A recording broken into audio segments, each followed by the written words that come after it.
I'm Clint Hawking, and I'm the creative director on Far Cry 2. A lot of developers set out to make immersion one of the core components of their game. They really focus a lot of their effort on, great graphics and really good sound and realization, trying to make the game as immersive as possible so the player can feel really a part of the world. And on Far Cry 2, we did all of that with our dynamic weather system and gorgeous open world, all that stuff.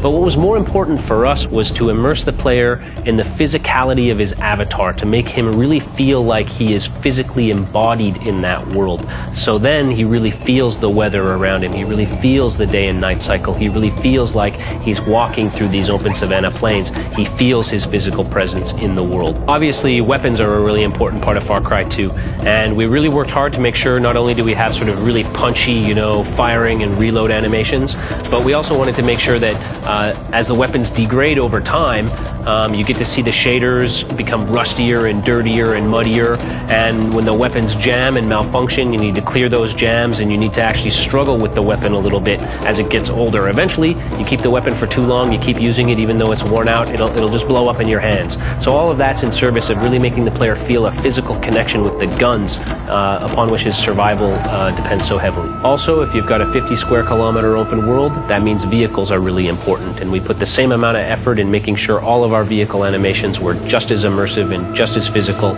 as all of our other animations. That means anytime you get in a vehicle, anytime you get out, switch seats, move on to a mounted weapon, all of those animations are quick and fluid, but they're all animations. We're not teleporting the camera ever, so you always feel like you're in your own body in the game. On top of that, vehicles can break down just like weapons. They wear down, they break down, and eventually they'll stop running. You'll have to get out of the vehicle, pop open the hood, repair the engine, and then get back on the road. The player's most important navigational tool is his map and his compass and his monocular. And of course, we wanted to make sure that the player has that map in his hand rather than having to look at it in a menu.